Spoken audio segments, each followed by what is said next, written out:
అధికార పార్టీగా ప్రజల కోసం మేము చేసే కార్యక్రమాల విషయంలో పొరపాట్లు ఉంటే ఏలెత్తి చూపించండి.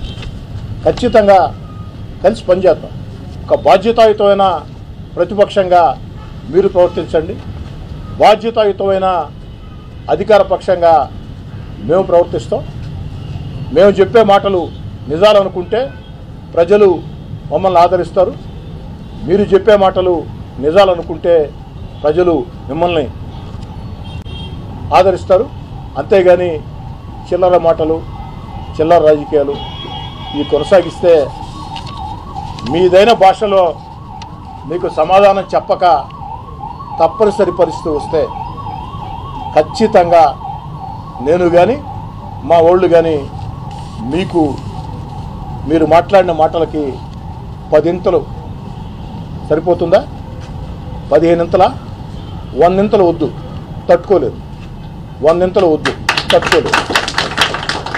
ఆ ప్రకారం వైసీపీ నేతలారా కాస్త ప్రజల కోసం ఆలోచన చేయండి. మేము చేసే తప్పులుంటే ఎత్తి చూపండి. నెల్లూరు రూరల్ నియోజకవర్గంలో అన్నిటికీ అధికార పార్టీ శాసనసభ్యుడిగా ముఖ్యమంత్రి చంద్రబాబు నాయుడు గారి విధేయుడిగా నేనే బాధ్యత వహిస్తా. మీరు చెప్పింది ఏదైనా నిజం ఉంటే సరి చేసుకుంటాం. ఇందాక మీకు చెప్పా, పాల డబ్బాని మీరు అన్నారా, నేను కాదంటే కదా, మిగతా విషయాలు కూడా చెప్పా. ఆ విధంగా హోందాయుత రాజకీయాలు చేద్దాం.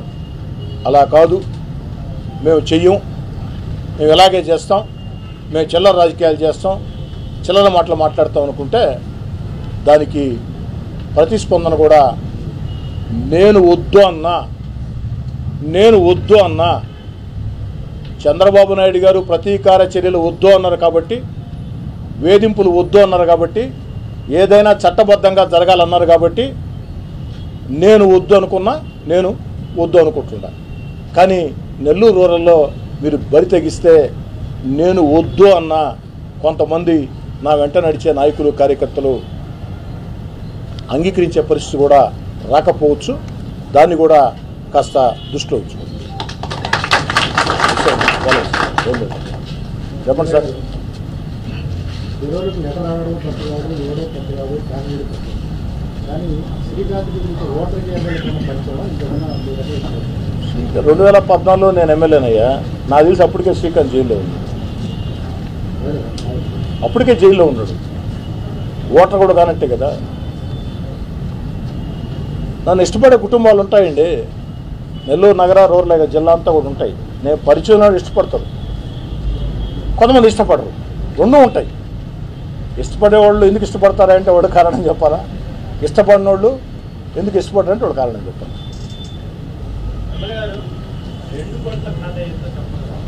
సమయం వచ్చిన రోజు చెప్పాల్సిన రోజు చెప్పాల్సిన విధంగా పద్ధతిగా అందంగా పొందికగా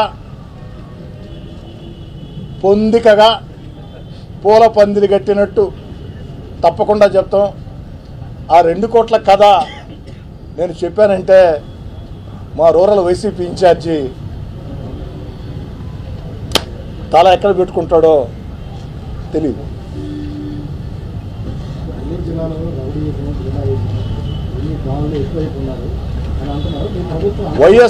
వైఎస్ఆర్ కాంగ్రెస్ పార్టీ ప్రభుత్వంతో పోల్చుకుంటే ఈ ప్రభుత్వంలో పోలీసులు చాలా కఠినంగా వ్యవహరిస్తూ ఉన్నారు, కఠిన చర్యలకు పాల్పడుతూ ఉన్నారు. రౌడీల్ని, గూండాల్ని ఉక్కు పాదంతో అణిచివేస్తూ ఉన్నారు. ఒకటి అర్థం చేసుకోండి, మీరు ఫెరోల్ వచ్చింది, సత్ప్రవర్తన లేకుంటే ఫెరోల్ రద్దు చేస్తూ ఉన్నారు. ప్రవర్తన బాగాలేదు కాబట్టి 5 రోజుల్లో ఫెరోల్ కూడా రద్దయింది. ఆ ప్రభుత్వానికి ఈ ప్రభుత్వానికి ఉన్న తేడా. సార్ ఇంకా చెప్పండి సార్, మీరు ఎన్ని క్వశ్చన్లు అడిగినా నేను రెడీగా ఉండా. ఏ సురేష్ గారు, ఏ సార్ కొనర్క్ గారు, దానికి ఏం చేద్దాం సార్? పోలీస్కి సలహా పంపిద్దాం. ఇప్పుడు లేఖలు ఇస్తే వివాదం చేస్తుంటారు. అందుకే ఇలాంటి విషయాల్లో, వివాదాస్పద విషయాల్లో, ఫెరోల్ విషయం కావచ్చు, ఏదైనా ఇలాంటి ఇష్యూలు ఏదైనా ఉంటే సలహా చెప్పి పోలీస్ స్టేషన్కి పంపిద్దాం. మా సాక్షి ఎన్నైనా సాక్షి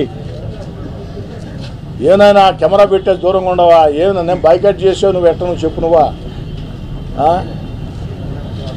మీరేదో ప్రశ్నలు అడుగుతారు, పేపర్లో రాస్తుంటే ప్రశ్నలు అడతారని మా సాక్షి మస్తాన్ రెడ్డి గారిని ప్రత్యేకంగా ఆహ్వానించా. మస్తాన్ రెడ్డి గారు నా మీద బాధ అయింది. మురళి గారు నైనా సాక్షి నైనా సాక్షి విలేకరులతో సాక్షి కెమెరామెన్లతో సాక్షి సిబ్బందితో నాకు ఎలాంటి వివాదం లేదు. నాకు ఏదైనా వివాదం ఉంటే, రాజకీయ భేదాలుంటే సాక్షి యాజమాన్యంతో.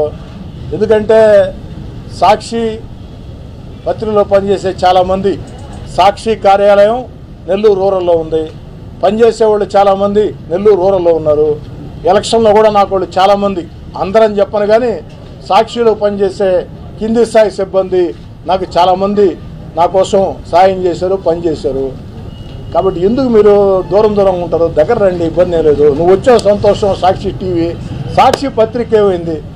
ఏలే, మేము అడిగేది ఏంటంటే మీరు వచ్చినప్పుడు సాక్షిలో రాసేయి, సాక్షిలు టీవీలో చూపించేయి, నేరుగా అడిగితే చాలా గౌరవప్రదంగా చాలా పద్ధతిగా సమాధానం చెప్తాం కదమ్మా.